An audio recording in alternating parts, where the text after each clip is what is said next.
Baby. I mean, I don't know where's the We're official. live. Is this the official post?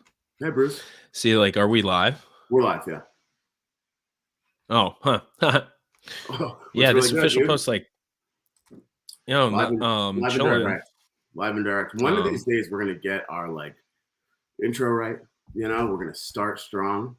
I don't think have we ever really even had an intro? No, we haven't had it. This is our It's intro. just Are we live? yeah. It's the intro is me trying to figure out how to share this to Elgers. So Yeah. Hey, Neil. Neil's here first again, always.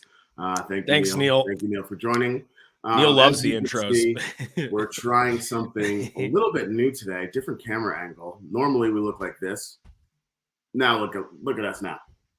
How about that? Look at us now. Look at us now. What's up, everyone? Hey, Neil, thanks for joining. Hey, Ryan Storm. Hope you had a great week out there with the guys. What's up, Jive Goose? What's up, EJ? Thank you all for hopping in today. Bruce, you get that shared in El Goose? Your Well, I thought this playground? isn't this still the intro? I mean, that's the whole, yeah. Okay. Sorry. Yeah. This is still the intro. You're right. We're still introing here. Hey, John. El Goose Times up in the mix. What's up, Tina? There we go. We got it was the delay on Facebook that was the problem. So not me. That's it. All right, we're here now. We got a whole lot to talk about today. Whole lot to talk. But first of all, Bruce, what band's on your shirt right there? Oh, some news today. Eggy, I think, just dropped their spring tour announcement. A lot of cool stuff, so you can see. It's not a Goose podcast today. We got to shout out our boys, Eggy. Oh, hell yeah. They're doing big things. They're going to be in New York for St. Patty's Day next Thursday at Mercury Lounge. So I'm definitely planning on checking that out. And then they got some stops in Colorado. They're going to be back up here in the Northeast in Massachusetts, a couple stops in April, Rhode Island, Fairfield, Connecticut, and back in Brooklyn. So, and then a bunch of good festivals too. They're going to be at Dome Fest with Pigeons in May. And they're also going to be at Peach Fest too. Yep. So a lot of good stops coming up for them. Yeah. Big shout out to Eggy. We've been able to see these guys grow for almost the past decade. It's just really cool to see that they're hitting the road like this. What came first, the goose or the egg? Ha. Nice. Thank you, too Gray. Much for me this morning. And hey to our buddy Justin Seidel. Happy birthday, Justin. Hope you had a good time in DC last week. Oh, and Goose Band Memes, what's up? Thanks for joining us. Made this hilarious Bill and Ted's Excellent Adventure meme of us and the guys in the band. So check that out. I shared that on Insta. It's fucking hilarious. Thanks, man. But don't forget, everyone, we do have a third host, Joey Parisi. He's not able to join us on Tuesdays. So when you're making memes about us, include the ghost host. Joey's stuck in corporate prison. Yep, there he is. Locked up, they won't let me out. All right, so we got a lot to discuss today. We've got trivia.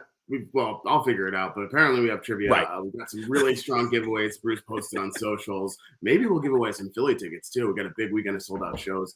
We'll figure that out. So stay tuned because we are going to give some stuff away for all y'all today.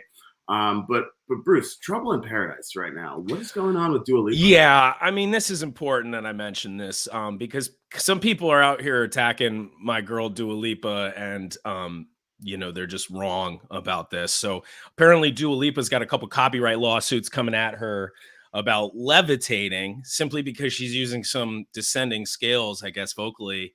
It sounds like a load of shit. And free Dua is my rallying cry today, but she was free Lipa. She's accused of copywriting some 1979 track called "Wiggle and Giggle All Night," which I think is absurd, and a 1980s song called "Don Diablo." So I don't know. Free Dua. Dua's my girl. She's halfway through her North America tour, so if you're out here, catch her. I know one of our podcast competitors and friends, Daniel Witt, caught her in Milwaukee. So definitely check her out. She's fire. Anyway, free Dua. Free Dua. I went to see Elton John a couple weeks ago at the Garden, kind of a bucket list show there, and he's got that track with Dua. Yeah, and that actually came out pretty good. I think they did some Rocket Man lines in there, but but yeah, that actually came out good. I mean, I love every single one of her tracks, and I think daily about just quitting Goose altogether and going on to a Lipa On tour. Lipa tour, for sure. Yeah, Lipa tour sounds really good lots of the time. So I tried to contact her about running her fan group so I could get the hell out of El Goose forever. But they just never contacted me back. But one day we'll get there. Cyrus Media, the leading storyteller in Dua Lipa related news. So thank you all for tuning in. We've got a whole lot to talk about. A big week in Goose music. And normally these guys are not rugged enough to play this many shows in a 7-day stretch. No, they're quite fragile. You can see on stage they've barely been eating. So, yes. Yeah, Ben's got ice. But let's dig in here.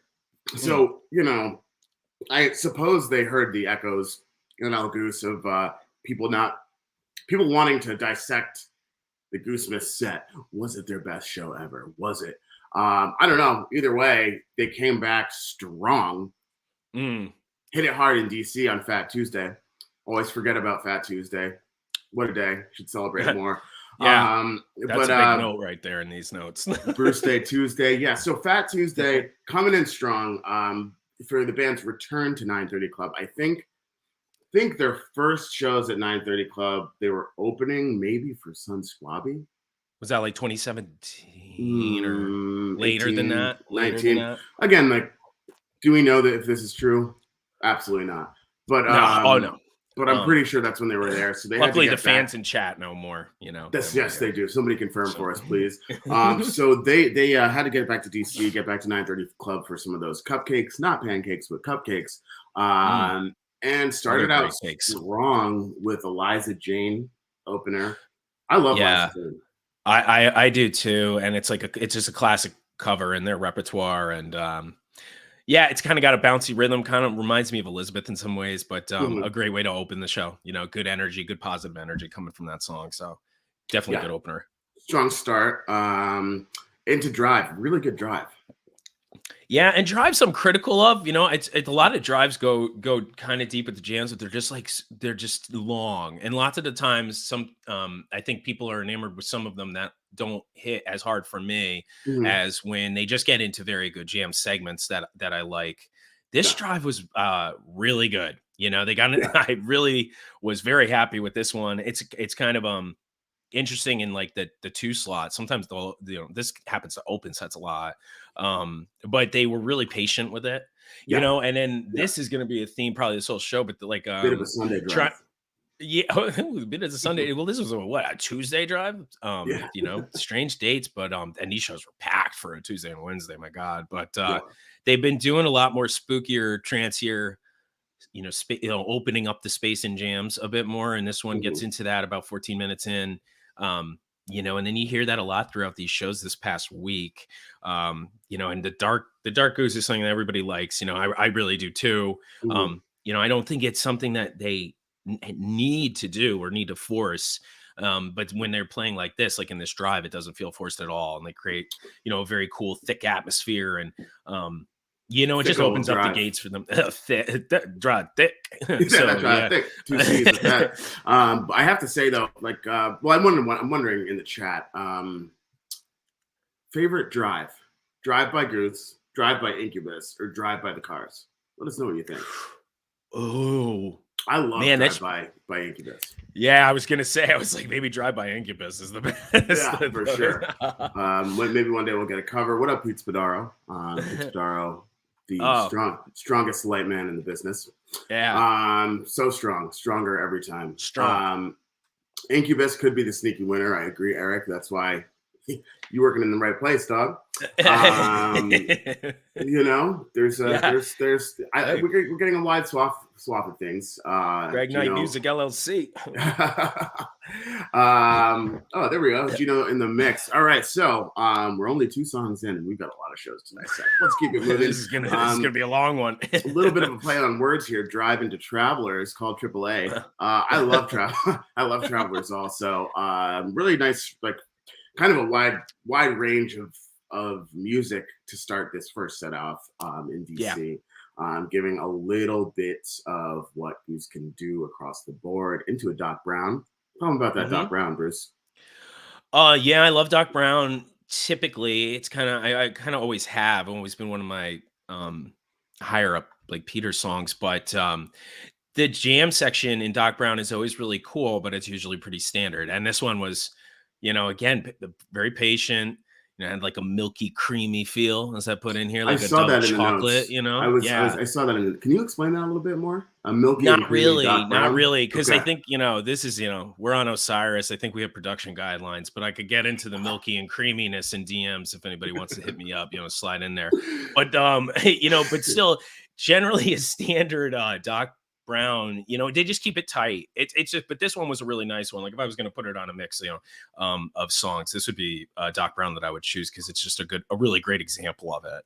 And then just it's kind of a funny set list constructed like this. You don't usually see Doc Brown this early. Drive number 2, like Travelers in the middle of the first set. And then they jump into Old Man's Boat, which is another newer song that I've grown to like. How creamy was this one? Creamy and rich. Creamy, yeah. Creamy old man. It's like a Werther's, actually. We've like moved on to a hard candy just melting in your mouth, That's it. Oh, yeah, it was caramel. So like I love the old man's yacht. Old man at the spa, so then the instrumental section of this, the jam section of this, is always so money. I think that's the part that really sells me on this song, altogether. The Old Man and the Spa, one of my favorite books. Into a brand new track. We're showing a little West Coast love. New track, California Magic. Yeah. And I have in the notes, and I said this to you this weekend too, that I was hit right away by the lyric parts sounding to me a bit like, reminding me of some Eagles songs, like some older, maybe 70s Eagles songs, and Steve Miller Band a little bit in that kind of style. But then then now I've heard him play this again, and just I don't even know where that kind of came from. It sounded so much different to me when we heard it on the stream. Right. But a great song for the West Coast. You ain't got no love for Snoop Dogg and Dr. Dre. California Magic, though, I like it. Slapping, it slaps. I think that this is really going to develop into a cool jam. Yes, these guys are excited to get back out to the West Coast. Yeah, and I just love. I mean, it just shows like all these new songs.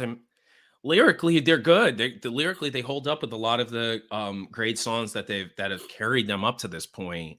And I do, Rick's a great writer. Some of the songs Peter's writing these days are much more mature and developing into different sounds and stuff. And the lyrics to California Magic are great too. Those lyrical sections are great too. Perfect for Rick's vocals. So, they just keep that up and they keep winning that game with the lyrics, man. I love that.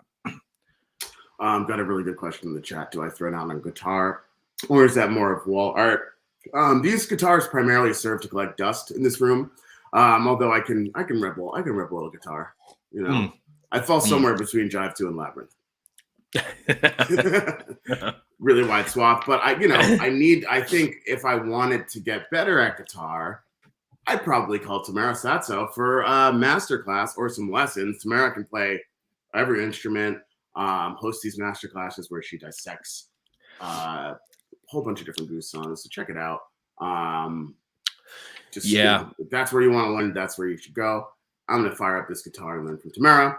I can't say we'll get a sit-in for me ever unless I can somehow figure out a way to rap through the guitar. Right. So closing out that first set with Madhavan, on a scale of 1 to 6, how creamy was this Madhavan? Well, I mean, creaminess, the scale of creaminess goes deep, it goes at least to a baker's dozen or if not more. So I would definitely, put it up. It's an 11 at least, kind of like, the Dove body lotion at this point. Now it's getting really creamy and it's moisturizing your skin at the same time. Yeah, or like a vino with that oatmeal base, that's what Peter likes. So yes. That's what keeps Peter's skin smooth. So this Madhavan was also great, I think talking too much about moisturizer might have backed us into a corner, but Where do we go from here? It's hard to get these good Madhavans, and like these good drives because they have so many of them. But so when it strikes me like this one did when I was listening to this, that it was really good. That it's hard for them to achieve that level, and they're already at DC this first set, rocking. Real, Yeah. and like you said, coming out of Goosemas, man, I think there was a lot of debate about what Goosemas was as a show to people, or where they would place it. It was a very different style of show in a lot of ways. This felt more like a little bit getting back to the OG kind of Goose style, you know, a little bit more energy, a little bit faster paced, a little less of the indie vibe. So, you know, they're rocking. So second set, one of your favorites, Disco Miss. Yeah, dude, I love it. And this was, this one had an interesting quirk too, because, and this is great to see. I like to see this from a lot more artists, especially after what happened with the Travis Scott incident. But they stopped playing 6 minutes in because a fan had a medical issue kind of up front. So they noticed that, and they really stopped cleanly, checked if the person was all right. They got some thumbs up from the crowd, apparently, from what I've heard, and then hop right back into Mist, like right at the same point. Love it. Which is pretty impressive. But it's even more impressive that they just stopped and noticed that stuff, and they're not totally disconnected from the fans when they're in these shows. And I mean, that was a very tight spot, so it's a little easier to see. But I'm glad that they did that. And I think this is just a reminder of everyone: grooming safely knows no bounds, right? Like, look out for each other, look out for the people next to you. Drink water, stay safe. These venues are packed, it gets hot in these rooms. And so just look out for the people next to you. It's really great that we can hit as many shows as possible. But as you know, you can get kind of tired. If you don't stay hydrated, don't eat enough, it's easy to sweat. That's why Bruce and I generally stand in the back then, because we're generally offensive. So just, keep an eye out for each other. We're all in this thing together. So Into the Mist. Yeah. I wish I was there for I wish. I wish I was there too. Last time played my wedding. Oh yeah, your wedding. Yeah. So okay. My wedding. That's right. So. Oh man, wedding version featured Tommy Weeks of the Funky Dogs Brass Band on saxophone. But obviously I wish rips. Justin Seidel's birthday request. Happy birthday, Justin. I love a good I wish. I love Rick singing about being a little nappy-headed boy. Very creamy for me. But yeah, a little bit slower than normal. Yeah, and a little bit, and definitely a surprise. I didn't know Justin requested that. So it's a really pleasant surprise, for a lot of the fans there. But it really flowed out of Mist really well. That was one of the highlights of these two songs, for me. And then another good version of I Wish, for something that they haven't played in a while, since August. Wisteria Lane up next. The one song in the catalog written by the one and only Trevor Weeks. Yeah, Trevor's special. And this was a good one too. Third 20-minute song of the show so far, with Driving Madhavan. Madhavan was just about under 20 minutes, but it's not just about length, everyone.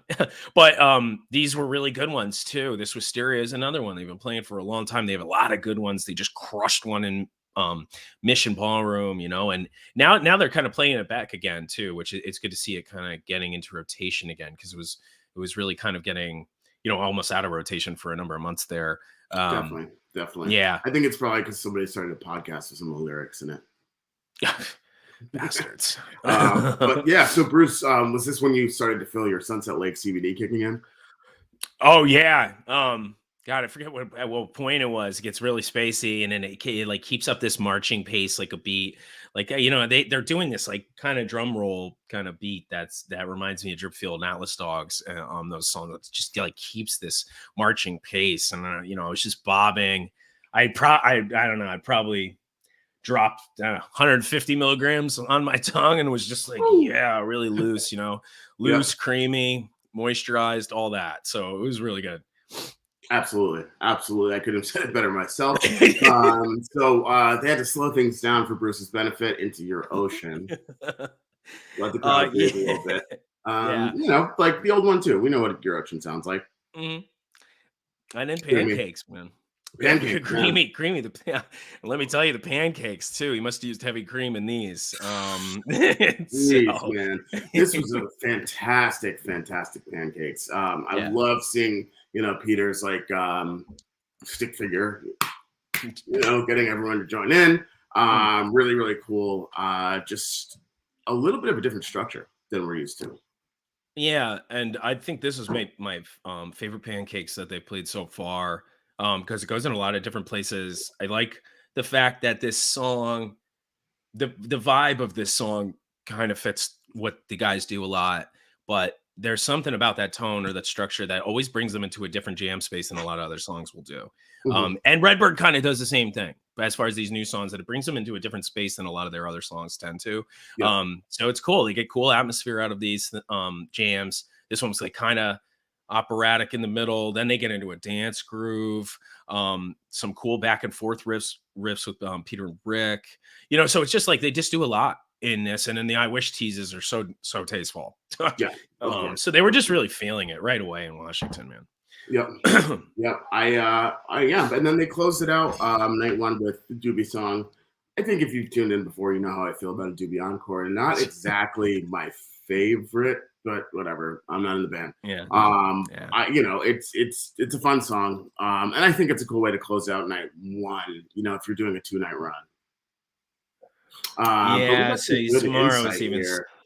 Maybe we should have Tamara as a guest sometime. That would be good. I mean, we know nothing about music. We're just sitting here. I mean, you know some things. It's all have too. I just have nothing. So we could use some help here. But yeah, that's the thing. It's just it's Doobie is interesting, man, because it's just like Justin thought it was a whole place. It's just a slower song to cap out a show like that. So, but it just all depends on what you're feeling at that point, and it's just an encore. So, something to walk away to. So, they like it in that slot. So I'm sure we'll see it again. Yep. Little creamy encore. So let's fast forward to night 2 in DC. Drive 1 opener. Drive 1 is back. Drive 1, like. I used to be a strong Drive 2 supporter. I've since changed my tune. I think Drive 1's a great way to start the show. Energy. When Rick is just ripping those scales, you see that? See that form? Ooh.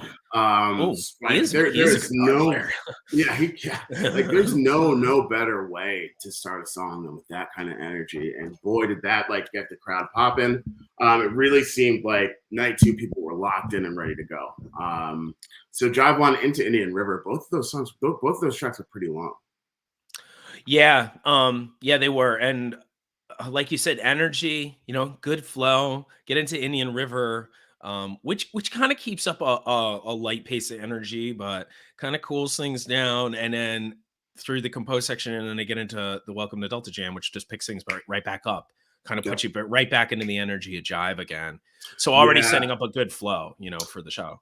So you love Welcome to Delta, huh? I love Welcome to Delta. I think it's a very cool instrumental kind of jam, and it's impossible, I think, to not have fun during that. Right. It's interesting too that it's definitely a part of Indian River. I think we could confirm that now based on the way they tend to notate it, and the only reason we got it separated from it at Pelham, and that's why it was separated from it on the Setlist. That's got to be why. But I'm glad it's returned as well, and I'd love for them to keep that in a semi-regular rotation, because that's a really fun jam. This is the kind of analysis we need, not like it was a creamy Delta, but yes, the motif that they built in Delta was incredibly patient. And I have been really stoked about Delta since we saw it that first time in Pelham. Not just because we were flying Delta that weekend. So after Welcome to Delta, we got Dr. Darkness, a Bruce Robinson story. Dr. Darkness, cosmetologist, he's the one that recommended the moisturizer to me. But Delta gets weird. Welcome to Delta gets weird at the end, finally, after just keeping up that little dance groove for a while, and then rolls into Dr. Darkness really smooth. I'm now hearing, which I didn't hear at first, a lot of people mentioning like House of the Rising Sun kind of vibes from this song, and I'm definitely hear it much more now in it. But again, they keep it standard. It's kind of it's fits in a place like California Magic to me a little bit, where these are just some solid standalone songs. Right. So maybe I'm assuming they're going to get to points where they're jamming these out because they like to do that with songs that you don't expect as well. But but these are typically standard, and this one was. But then like an interesting, again, interesting set list and placement lately, but same old shenanigans coming up Yeah. after this in this set. Yeah. Love it. It was pretty interesting. Yeah, in the 4th spot of the first set. So I like that's a that placement. welcome surprise. Yeah. Oh, Yeah. definitely. Yeah. Yep. And as we know, because in parentheses, Dawn is in fact part of the song, we don't even need to notate it because it's part of the song. No, we don't do that shit here. Yeah, we don't do that. No way. Come on now. So closing out the first set here with Jeff Enborg, glad this song is in the rotation. This one's just going to keep growing. Yeah, this is a gem, and because it's constructed in such a way that it has these very specifically different segments to it, that just lends itself to being able to go in all different types of directions. So yeah, definitely hope they keep this in the regular rotation. And yeah, shout out to Jeff Enborg. It was great just to catch up with Jeff at Goosemas. He was definitely wearing the best Canadian tuxedo in the building, so we love that. Love it. Hey Jeff, how are we doing? Let's maybe compose another song for these guys. Please. We're loving it. We're loving it. Yeah. Loving everything you do. Love you, Jeff. So set 2 opens up with Bob Don. Roberto Donaldo. Tell me about it, Bruce. And I mean, it's another one of those songs that it does stand alone very well, but they tend to keep it pretty standard. But I think it's a good spot. Second set opener, gets you warmed up and fired up with the aggressive solo towards the end. But then it's like, where do they go next? From that, and they kept that one pretty standard, and then they go into Flow Down, and I'm like, yes. I mean, Flow Down, I just always loved, dude. I like that. I like that, like straight up rock song. And you just go right into Flow Down. And as we know, the Flow Down intro, it's evolved over the years, nice and spooky for Dr. Darkness himself, Mr. Robinson. Aha, yes. I was really getting off on this intro. Not no innuendo there, but it was I love that. I love that very dark spooky kind of lead up that's keeping that fast pace, and it almost makes you question at times, even though the drum line that it's Flow Down. It's just like, where are they going to go with this? And they've been doing that a bit, these really extended and super cool intros for Flow Down since like those South Farm shows in 2020, I think, were the first times I noticed a longer intro. And so now they're doing all kinds of cool stuff with that. Always welcomed that, and this was just a great second choice in the set. Yep, for sure. So follows up by Time to Flee. Definitely kind of a standard Flea. Flea had this incredible run during the fall. Every fall tour has just every fall tour, every Flea this fall, all the Texas Fleas, Colorado, like really, really went deep. So it was nice to see kind of just a normal Flea. Yeah, it actually it kind of was. It kind of felt like that too. It's like okay to not have to take Rosewood or Flea out, for a 20-minute, jaunt every single time. But this had a good jam that they got into. Even if it was a little shorter than normal, and then flowed super nicely into Nights in White Satin, which was also a good choice. I love when they drop this in like these second sets. It's just so epic, and everybody just gets so down with it. Everybody's singing the chorus and everything. And it's a good vocal reprieve between jamming, because then they get into Need. Yep. So, I don't want to talk about All I Need. You tell them what you think. Greg can't get enough Need these days. But yeah, it's like, this was a big one. The Need into this era of people were talking about after the show. And it's like, this was a very huge segment. I think it's like a 50-minute segment altogether with the 2 songs, something close to that. And Need, I was listening to it, I kind of heard Need. I zoned out immediately, like mentally went to the bathroom. And then so I suddenly I'm doing something and I hear it and I'm like, what the fuck is this? And it's Need. It's like 10 or 11 minutes in. It's in this darker jam kind of space. Kind of reminded me, and I know we don't mention Fish on here. We do not. That's against the rules, but it sounded a little bit like a Open and Mel jam. What band? So really weird and proggy, and the dark overtones. It was really nice. And then leading into Arrow, dude, where they kind of kept this like much more aggressive kind of tone going into that intro. Yeah. And good question here from Greg Roberts. Try Naughty Dolphin Pizza if you're ever in Fairfield. Does coach make the final decisions on set list, or is it a team effort? It is a team effort. It's a cool process to watch, though. And as we can see, sometimes there are audibles. So right. So I guess 76 was written down on the set list, and they moved into Arrow. Great Belichick move by Rick there. Oh, I mean, it was. And it's funny when they audible into something like that. That sounded so like planned almost, because they just went so naturally from that dark space in AIN, wrapped up AIN, and into this Arrow intro that was just, had that Bob Don kind of grit. And it was like, dude, this is an intro to Arrow. And it took them a few minutes to even get to the beginning of Arrow. And it just flowed so perfectly through that transition that it was like, damn, I can't believe this was unplanned.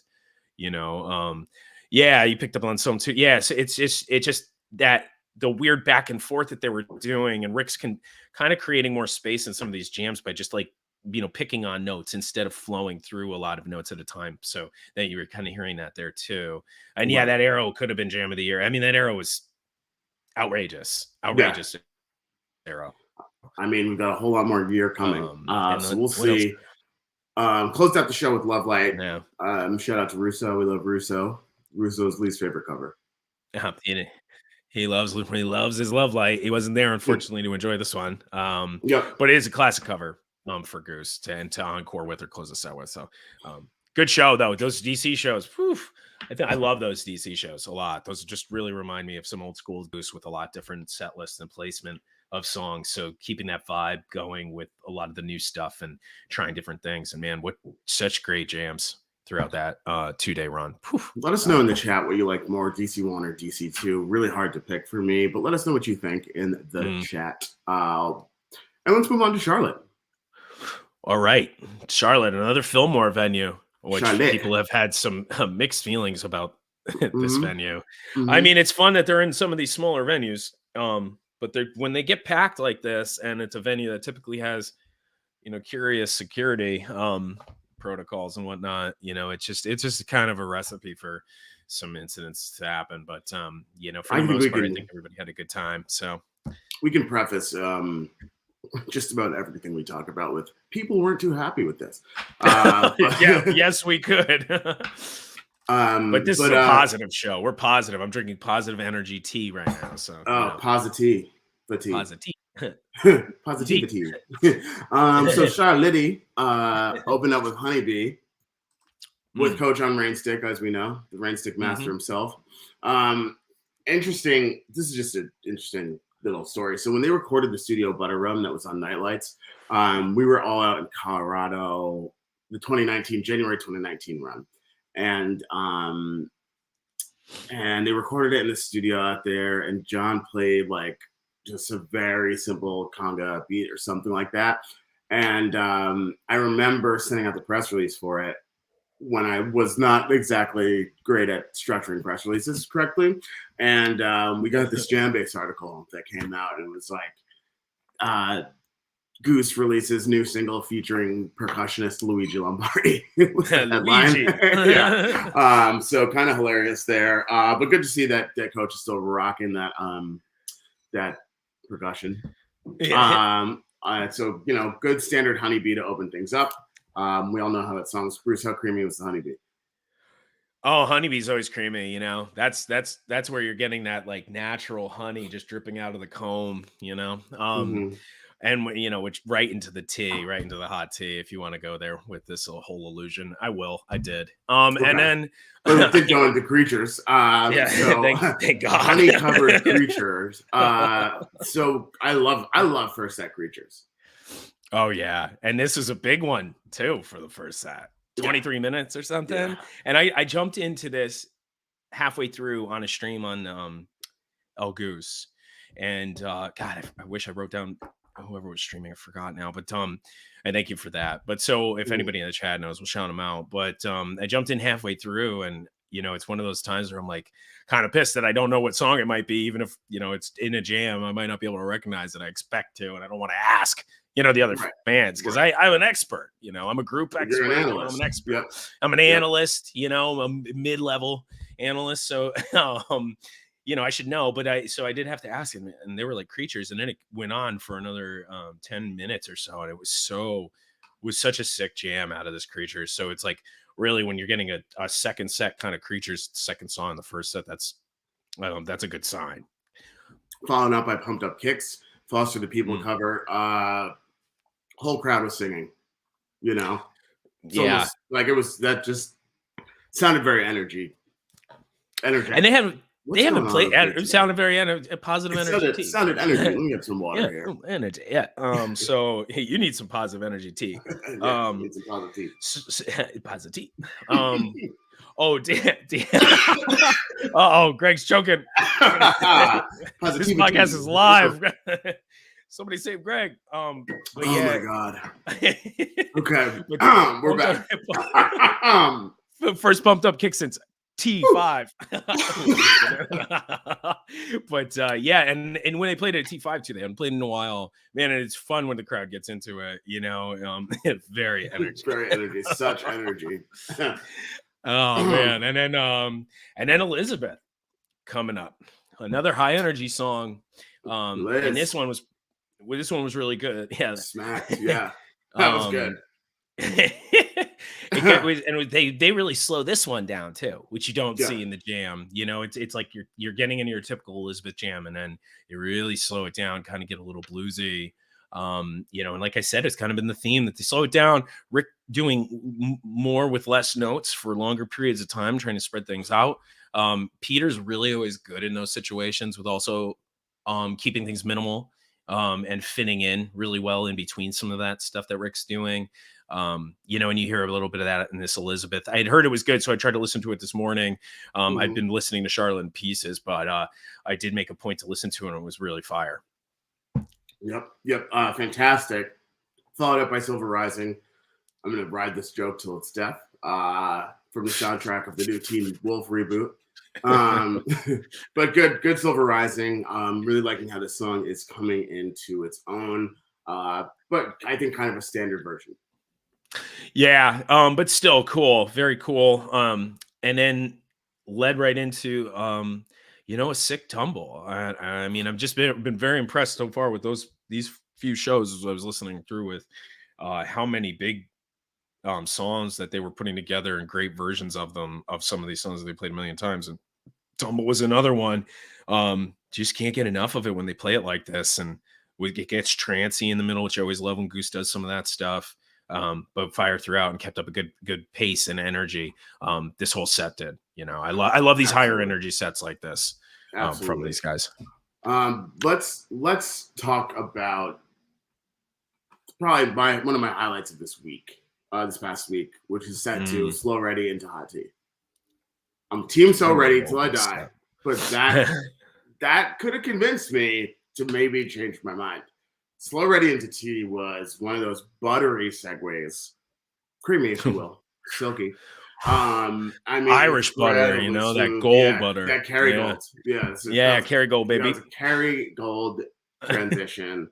The Slow Ready itself was pretty long, like that jam went pretty deep.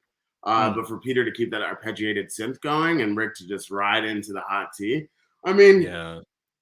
like what more can you ask for? Besides So Ready. Well, besides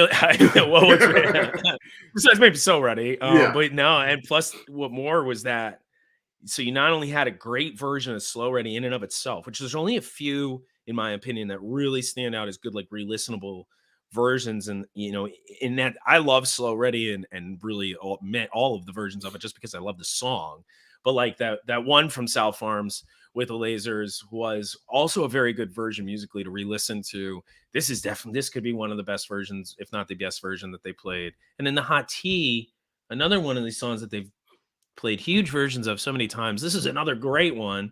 Still different from Carrying. That transition has its different feel throughout because of this. And then they go back into this Slow Ready jam later in the Hot Tea jam. And it's, it was no surprise why they released this on YouTube as its own thing right away. And Getty's Lights, dude, during this. So I want to talk a little bit about this because we're going to get into it, I think, as we talk about the shows from this weekend. But it seems like there's almost been like these bumpers second set where like energy gets super high, and then they're playing something a little bit more slow and accessible, like mid to late second set. Happened with Redbird on Saturday night. So Yeah. just I love Western Sun. It's one of my favorite Goose songs. Kind of interesting placement to me after that Slow Ready Hot Tea. I mean, I can imagine everyone just needed a second to chill, but to play Right. that, kind of that placement really calmed things down. Yeah, I'm okay with that though, because when you open something like this huge piece of music, it's like what almost 40 minutes of music with the Slow Ready and Hot Tea, and it's such a high energy pace the entire time, Mm-hmm. and gets psychedelic and weird and crazy, and Getty's weaving baskets with the lights and stuff. So then and you get into Western Sunday, it's like I think it's almost like a classic strategy, and something that Fish can, when they're playing a really good second I'm set, they sorry, can do who? very well. Dropping in a fast enough for you or something like that at the right spot, or what's the use? It's like filling those gaps with something that's of great song. Everybody loves to hear Western Sun, keeping that short enough that it's not like everybody's falling asleep from that, Right, and then right. just giving everybody that little break and a breathing room before you get into another big jam vehicle, with White Lights, which they took, Definitely, which they definitely. pretty And far. they took Yeah. that White Lights for a ride. I guess it's kind of like, if I had to make an analogy outside of referencing Fish, I would say it's kind of like if Dua Lipa dropped into like a Break My Heart. Right, or like a Wiggle and Giggle All Night or whatever the fuck. Free Free Lipa. Lipa. That's You right. can't That's copy right. Descending Scales. That's it. That's it. Yeah, nobody's ever singing Descending Scale before. Free Lipa. Oh, We're gonna get Lipa on this podcast. dude, So please, God. close the show with Dancing in the Moonlight. Love it. That's always, like I say, Dancing in the Moonlight Mm. and Escape, the Pina Colada song, Yeah, are like the yeah. litmus test for Peter on keys. You go back and listen to a Dancing in the Moonlight from 2018, listen to one now, and you can hear how much Peter's grown. Absolutely incredible. Always a fun sing along to end a show. Yeah, definitely. I love the one in Aspen too, when we actually had some kind of full moon out or whatever. The guys are so smart and connected. But it was great, and I love Yeah, hearing that. I love some of these sing-along songs, definitely. like we Definitely. get with Magic Carpet Ride coming up in this next show as well. Sure is. Broken Bowl, Nashville, Tennessee. First time in Nashville for the band. Surprisingly, first time, especially considering didn't Peter go to school in Nashville? You go to Belmont? Oh, he looks like a Like he Belmont did, guy. Yeah, he did like a probably. master's Yeah, program. He did some sort of program there. Peter spent some time in makes sense. Nashville. Even if he didn't, we said he did. Yeah, Nashville, first time in Nashville. I remember seeing Pete Shapiro, concert impresario. Tune into our studio episode released tomorrow with an interview with Shapiro. Saw him a few weeks back, and he mentioned how excited he was about those Nashville shows. He actually ended up going out for the first time at his venue there, and they did their thing in Nashville. Yeah, they did. So Alice Dog opener, Saints Go Marching In teases. What are you thinking about Alice Dogs? I mean, like we say, like kind of every episode, because they've been playing it a lot, but it's I just always have mixed feelings about this song, but it felt well placed here to start the show. And it has a good energy to it. And I do think, I just, and I was watching the show with Russo on Friday night, and we were both saying it just feels like there's just something, like they're gonna figure out whatever it is from the song that might be missing, or something that they just need to change a tiny bit. And then I will probably change my tune completely on it. It's not like I dislike it. It's just I just don't. Yeah, it's just sometimes it just doesn't feel right. Sometimes it feels a little slow, even though it has that fast drum pace to it. But I like this one. I like this one to open the set. It was a long one, so yeah, I thought it was pretty good. And it just they kind of flip flop, depending on how it sounds and where they put it in these sets. Yep, absolutely. So, yeah. But into a butter rum, strong little type 2 butter rum there. Yeah, I'm a butter rum fan. I know people don't like it, but I always I'm glad. Like, it seems like butter rum took a little bit of a rest for a second. and they've resurrected it, and now they've been able to kind of go deep with it. Like Aspen Rum was wild. Aspen Rum was sick. I had to step out. I stepped out in Aspen to get some fresh air. And fresh mountain air. Yes, you had to get that fresh mountain air. I was clamoring for oxygen up at altitude there. So when I came back in, I was like, this is still butter rum. Whoa, like that was insane. And this butter rum really, really ripped as well. Allegedly there were Bubble House by MMW teases. I have to go back and listen to Bubble House. Yeah, I'd have to listen. I felt like it had some Lee. Me and Russo thought they got into Lee. It sounded like a Lee jam at some point. So, which a lot of things actually kind of did this weekend. Lee weekend. Weekend, yeah, weekend for sure. It's the freaking weekend. So next up, It Burns Within. Love it. Good little throwback. Glad that that's back in the rotation. And now it's just kept short and standard and sweet as well. Into the Whales, another kind of standalone, short and sweet. Brass Bonanza. It was maybe a little bit of a slower portion of this first set, but still just kind of getting their feet under them and everything. I thought I like the Whales too. And it's just, admittedly from It Burns Within to the Whales, just a little bit of a slower kind of segment after an Atlas Stars and Butter Rum that was a lot of high energy. But then Whales, I thought, transitioned really nicely into Switching too, which took me by complete surprise. Man, never see a Switching at this spot ever. It's usually an opener. Usually an opener, set opener. And I love Switching. I'm so glad Switching. I'm always happy to hear Switching. A little Wes Montgomery, Rick taking that thing for a ride. Really, really solid Switching, and then another Pancakes. Possibly. I'm looking at this set list again, and from memory, it's possibly besides the Yeti and Magic Carpet Ride. I mean, this was the highlight of the show. And arguably, and this Pancakes was sick.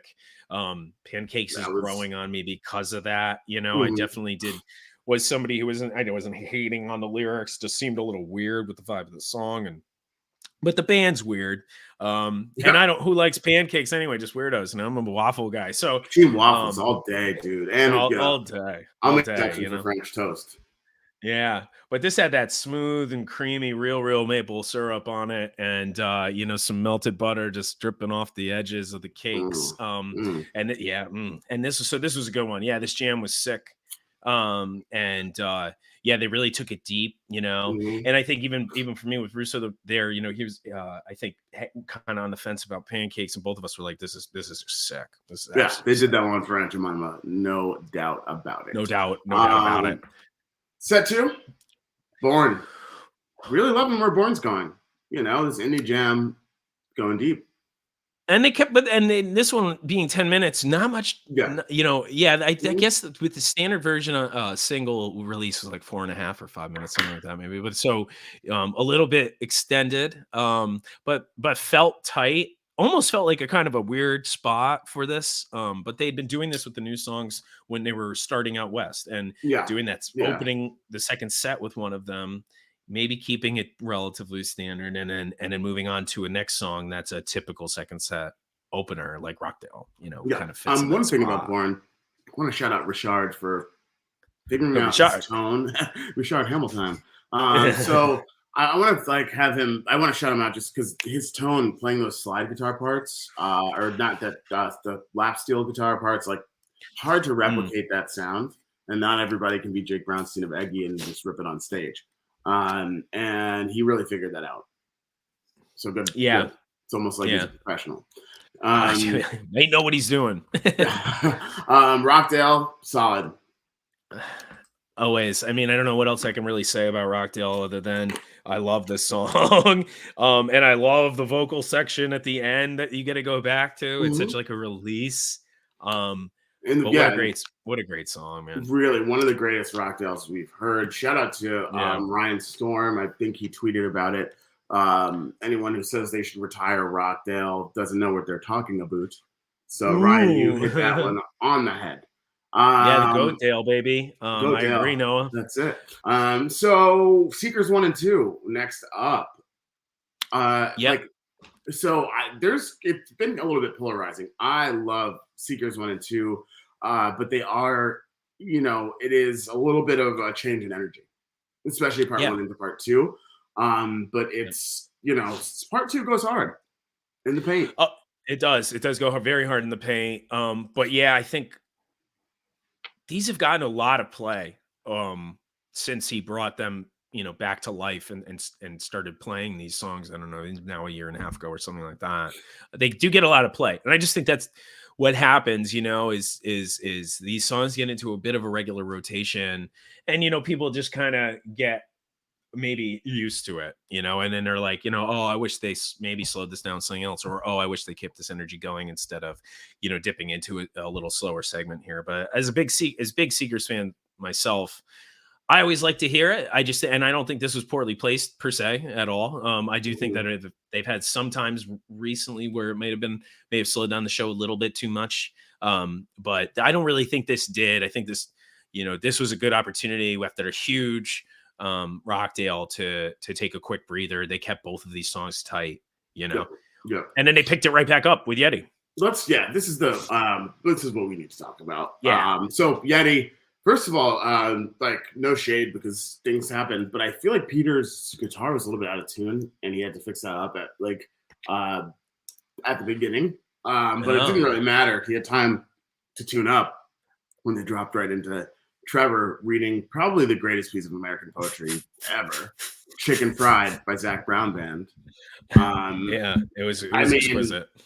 That is one of those legendary moments that will echo throughout history forever. Bruce and I both studied English at UConn, and as such, we can recognize great and classic American literature. So, "Chicken Fried," Yeah, I mean, I actually was a British literature guy. American literature is a little Brit lit. Yeah, it's a little just I don't know, clunky. What do you for mean? Me. A pair of jeans that fit just right and the radio up. But there is no doubt. See the sunrise, see the love in a woman's eyes, feel the touch of a precious child. A little strong there, Zachary. No. Yeah. Zach going into some weird space there. Okay. Yeah. Type 2. But Trev, ripped it up. The only person I would want to hear reading that is Trevor. Poured himself a little Mountain Dew.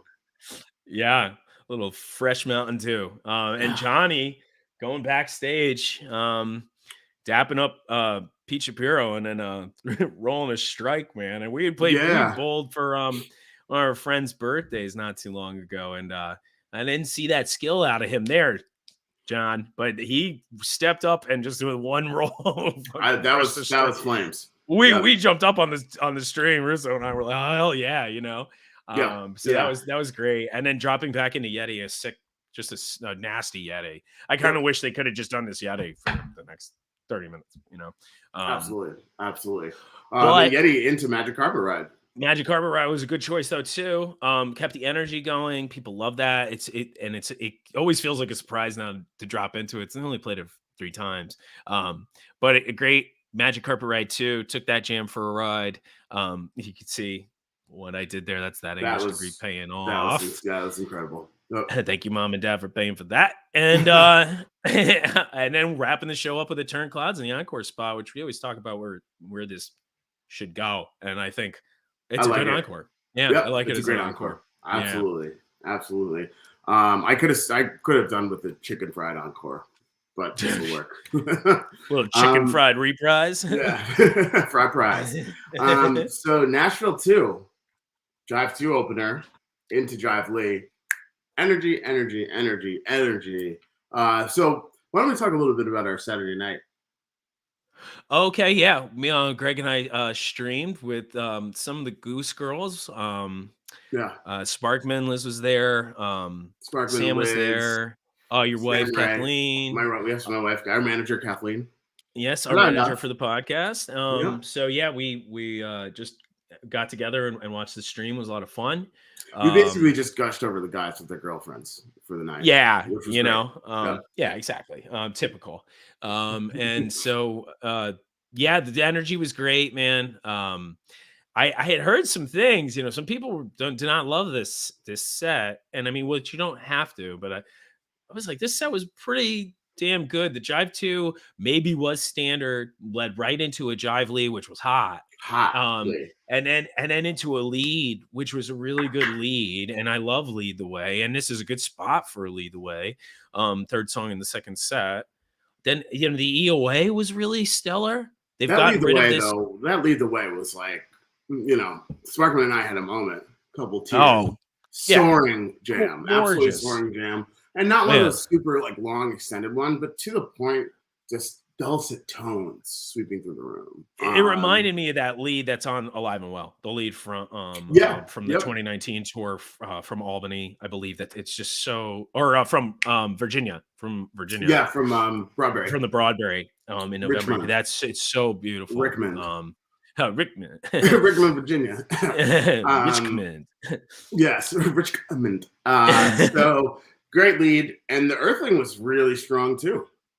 I was like, is this at one point? I was like, is this still Earthling? Because the jam was really unique. Kind of tell it was still with the pacing and everything, but it was just really, really good. Caught my ear at one point because I was obviously chomping through this whole set with the girls. Yeah, you were chomping hard. Chomp, and chomping on that chili that Liz bro, which was dope. But yeah, so it was really high energy, man, and this whole set just felt how high energy, felt that old school Goose vibe. Could tell they really were ready to go night 2. So I was surprised to see some, alternate takes on this first set, but that's just how subjectivity is with this stuff. So yep. And then after Earthling, we had California Magic. Dun, dun, dun, dun. Of course, Rick's ode to Tupac, second time this week. Absolutely slapped. Okay, so let's dig into set 2 here, because set 2 was some masterful work from these guys. Shout out to Brian Brinkman at Osiris, our Obi-Wan Kenobi. Brian said it could have been the best second set of Goose ever. Let us know your thoughts in the chat. Yeah, I don't know, where I would place this set. I think lots of times I don't even think about ranking shows sometimes so much as sets, which seems like an easier kind of segment of music to rank. And there have been some really, really phenomenal single sets that these guys have put together. This one did strike us at the time as being extremely good, notably good, where many times during the show we were like, making comments about, oh my God, this echo, this Rosewood, back into the echo, sick. Mm-hmm. And then just such good. Oh, and it's so nice. And then like there's these fast echoes too, which people have mixed feelings about as well. Dude, I think all of the ones lately have just produced some really exceptional moments.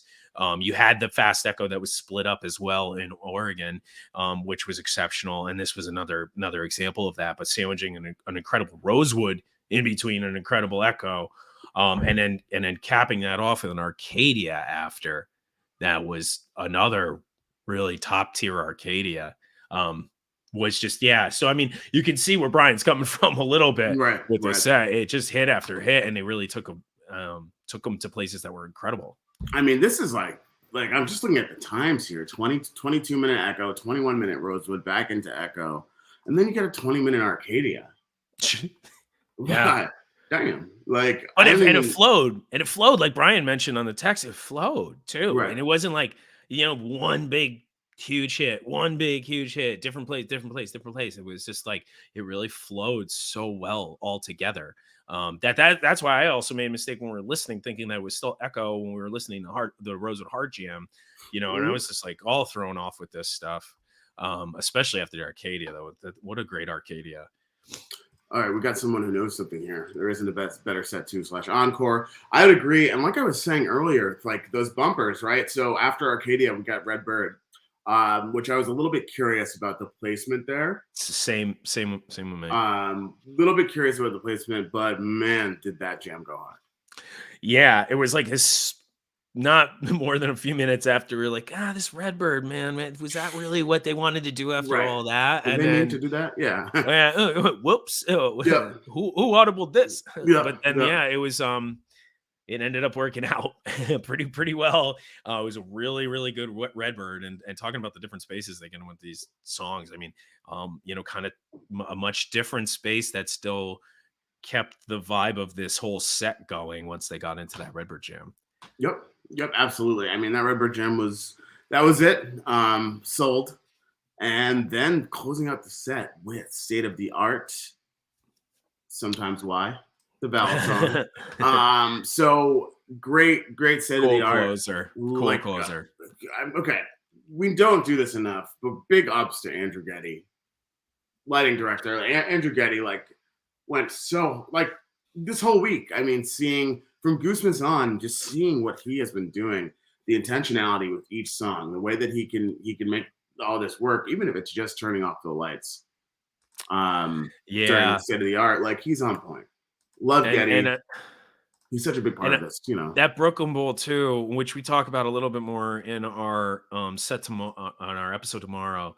So check that out with that the light setup in there, man. And it's just what happens when you have somebody who knows live music well, and these are new venues and they just set up for live music, and in all of the ways that could be done. And the light setup in the Brooklyn Bowl was awesome. You gave Getty all of these different angles to shoot lights out from, the horizontal angle above the crowd, all of the kind of stuff that he was doing in an arena at Mohegan, he was kind of able to pull off on a much smaller scale here in Brooklyn Bowl. You could tell on the video. So it was big shout out to him. He's just one of the most exceptionally talented people in and around this band, and it's just so fortunate to have him on board.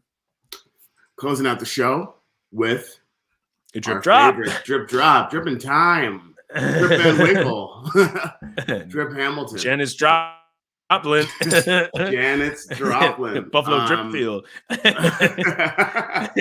Dripfield, man. That I mean, I cannot wait to see how this what this turns into. Just for the second live performance at Dripfield. Yeah, I can't. Oh, that's crazy, but it's so good. Yeah, it is really so good. It might be my favorite new song. Yep. I can't. I mean, it's just that was it. Go back and listen to that show if you haven't. I mean, that Dripfield, 17 minutes. Just what a way to close out the show. Yeah, I need to listen to that whole second set and encore again just to see, because it really, because we were listening pretty intently, but I got to just take a minute to check that out on its own and see, because that was really something else. All right, Bruce, we got one more show to talk about. Then we've got a Fire Flames giveaway from our homies Varvel Arts. Right, okay, so we'll try to get to that. Thanks everybody for hanging out with us. Thanks for hanging out. But we got one more show to discuss here. So in the chat, raise your hand if you were in Knoxville last night. Always like to see how people raise their hands.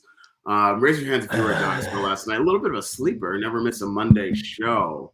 Shout out to John Weber for the El Goose stream. I was kind of in bed by 8:30 last night. So Bruce, I'm going to lean heavily on you for some analysis today. How was that flea to open up? Oh, very cool. They kind of locked in right away on that. They had all gotten massages before the show. Massages. From a massage therapist in the area. Rachel posted some pics in El Goose with the guys, and had some nice words about the band and crew. So shout out to her, because obviously you could tell right away these guys were loosened up. I would have thought they just took a bath with CBD, but they were loose. They felt good. The flea was good. And then again, Travelers in an interesting in the 2 spot again, that 1 spot, So, but that was cool. I mean, the flea really set a nice pace for it. Flowed into the Travelers well. Got another first set Doc Brown here. Creamy Doc.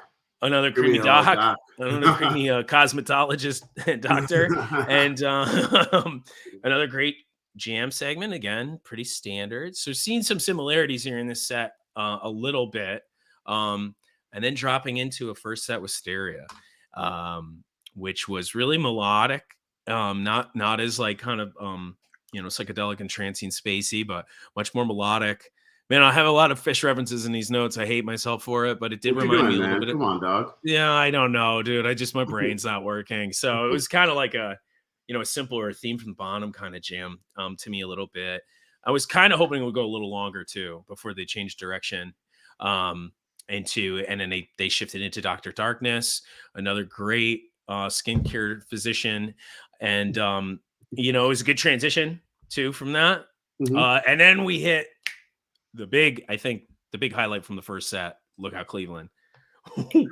Yeah, aren't they playing in Cleveland this week? They do happen to be playing a show in 2 nights in Cleveland, but decided that Knoxville was the place for this. Yes, look out, Knoxville. Yeah, I mean, par for the course with these blaze heads. But this Look Out Cleveland, which I think they dropped into, it kind of felt a little sudden. I was like kind of laughing at that. But then the Look Out Cleveland just gets going, and they really took it out there. Had a very mean section in the jam. And then Rick does this cool thing where it really feels like they're going to almost like wrap this up. Like he's really kicking it up a notch, going to end it with some huge crescendo or whatever. And then they slow really way down, which was very cool to see. And again, like I said earlier, the theme of this kind of week with getting into these very slow and more open space jams. So this one was just like, your traditional build up. They get into a really slow part, which is very cool. Only lasts about a minute or two. Can't really remember. And then they suddenly come back out. Rick goes right back to work again. This is always a fan favorite because they cry. Yeah, let's go to work. And he does. And then they wrap it up, man. It was really cool. Really, I think pulled this set out, which was maybe a little bit of a slower set, comparatively to some of the stuff that we've been talking about in Nashville or DC, for example. Second set, Empress to open the second set, I was very happy about. I was like, I'm not going to watch the second set. It's getting late. But I was like, well, it started and I was online still, so I checked it out. Empress opener, so I was like, okay, I guess I'll listen. This Empress is really good. Peter was really shining on this one. Trevor bass solo was a little short, and then Peter just comes out and just crushes, leading this jam on the keys. So that's always I was like, that's a great way to start. This set's gonna be good. And then after the Great Empress, moving into Silver Rising, which felt like they were going to take this Silver Rising places. And then, unfortunately, I don't know if John Webber was getting harassed by security or not, but it looked like he had to put his phone away real quick. So that's why I was like, okay, well, I'll drop off. But it was a little bit after that vocal round section. I do love so much when Rick and Peter lock in together on the vocals. After that, it kind of puts you in this little, like, hypnotizes you in this trance with the vocal rounds between him, Rick, and Jeff. And then, Peter and Rick lock in and drop into the instrumental and solo section. And it's just, the crowd loves it. Really hits so hard, and then wrapping it up with a flow down, Dark Horse, which is in the different tempo again. How was that Dark Horse? In the chat, let us know last night. I haven't had a chance to listen. How was that Dark Horse? Unfortunately, I didn't look some back to. I think he got a stream going again, but I people have mixed feelings about this. I think when they try these different tempos, it was the same for me with Fast Echo. It'll be interesting to see how they develop it in this way. And then Mas Queimada with no I. It's Portuguese. Okay, so it's actually spelled with an I is the Portuguese spelling. No, without it, isn't it? No, because Portuguese, mas, M-A-S is Spanish, mas. Portuguese, mais is how you say mais, is how it's pronounced, mais que nada. We're going to look into this. I believe him, but I can't be wrong on this podcast. Mais que nada. Who knows? I didn't listen to the show last night, so but I just know, there's a couple things I know. So one of them is Portuguese, folks. So mais que nada, Sergio Mendes and Brazil 66. Quinn, thank you for agreeing. So regardless of how you spell it, the song's fire. Yeah. It's always and another one of these old classic covers and that they've been doing now since their first Austin Powers. Yeah. Yep. So, how many do they have now? How many Austin Powers movies are there? Right. Austin Powers 6, Return to Bragg. Closing it out with here you go. So ready. You already know. So ready, baby. So damn. Again, like wasn't there last night. I would have been sweaty. How was that so ready last night? Joe Rogan it, baby. That's what we do, Jamie. That's it. Keep it Rogan. All right, so that's it. We've successfully talked about all of these shows, and only a few more shows on this tour before a long break until the Asheville and Sweetwater weekend. So we're gonna get a little bit of a break. What are we gonna do? What are we gonna do in between next week and the end of April? Relax. Yeah, like no, don't spend money, spend less money on the guys. Yeah, right. So Royal Oak in Michigan, Agora and Cleveland, and then 2 nights at the Fillmore in Philly to wrap up winter tour. I mean, this flew by. It did, but I'm super excited for Philly, man. I couldn't be more excited. The way they've been playing lately has even got me FOMO in a little bit. So I'm looking forward to this weekend for sure. They're really gonna, I think, bring the heat. Best cheesesteak in Philly's, Jim's on South Street. Don't at me. Big claim. Big claim. That's it. There's one that I know. That I know. All right, so let's do a giveaway. Let's do a giveaway here. Bruce, you get the product? I do. So check it out on our Instagram and our Facebook page. I have took some pictures. It is a black velvet steely print. It's absolutely fire. It's in the other room. So while Greg lines up the trivia question, I'll be right back. This is live. Surprise. I've got a trivia question prepared. All right. So first of all, I'm going to let Bruce get this this product so you guys can all see it. But this is a good trivia question, one I'm very excited about because I happen to prepare. Look at that steely. Whoa. Oh, yeah. Shout out to Varvel Arts. Printed on this black velvet fabric that's just really nice too. So shout out to them. Beautiful, beautiful, beautiful. So today's trivia question, we are answering the trivia question in the chat. Don't email us, I won't see it. Trivia question in the chat. During Bingo Tour Summer 2020, we had a whole series of events. One night, Coach and Bonnie, his wife Bonnie, hosted cooking where they made tacos and nachos. Their second night of cooking, what is the meal that Coach and Bonnie made? What are the 2 dishes Coach and Bonnie made during Bingo Tour 2020? Night 2, answer in the chat. Answer in the chat. What was the meal that Coach and Bonnie led us through cooking night 2 of Bingo Tour 2020? Not night 2, but their second night cooking. Let us know in the chat. Not the nachos. Let us know in the chat. You guys have a chance to win this Varvel Arts. It is. Can tell you can't be meatballs either. Nah, it's definitely not meatballs. While we're waiting for people to research, just another big shout out to Eric and Michelle from Varvel Arts. That not only did they donate that print, they donated some other cool stuff. We got these cool Great Beyond jars. We're gonna give one away in an upcoming episode, and some other products. So stay tuned for that. Also, Amy from A Circus of Light, who I had wore her hoodie on the show the other day, she's sending us some cool drawstring bags with some of these light prints that I've seen. They look awesome, so stay tuned for that. A lot of cool giveaways, and like Greg had said, maybe some tickets coming up one of these days too. So we don't have a winner. Tuned. We don't have a winner yet. I have the 2020 Bingo Tour schedule up in front of me. Hint. So I can see the trivia question. What was the second meal that Coach and Bonnie led us through cooking during Bingo Tour 2020? It's on the schedule. If you can find that, we've got merch up for grabs. Mushroom walnut tacos sound interesting. Sound fire. I've had mushroom walnut tacos before. They were fantastic. So it's on the schedule. I mean, dig deep into the catacombs. You got a chance to win. Unfortunately, it was not Trevor takes his shirt off, and that sounds like a delicious snack. A little creamy snack there. Creamy snack.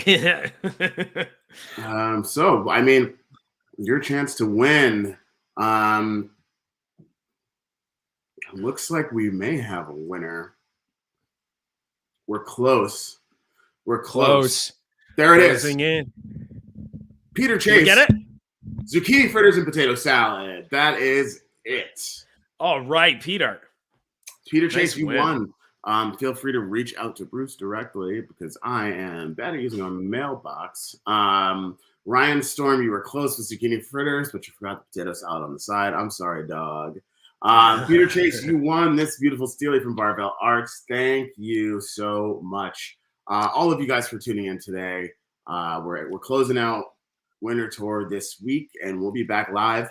But tune in tomorrow. Episode's going live. Our interview with Pete Shapiro. What else, Bruce? Free Lipa, free Dua Lipa. Free Dua You know, Lipa. that's a big one. Check out Eggy on their spring tour. Check out Varvel Arts, dude. And thank you for checking us out here on the Great Beyond. Obviously, these live episodes are always an experience, but it wouldn't be anything if we couldn't bring you all along. So thanks for coming. That's it. Tune in next time. Take a ride with us on the pathway to the Great Beyond.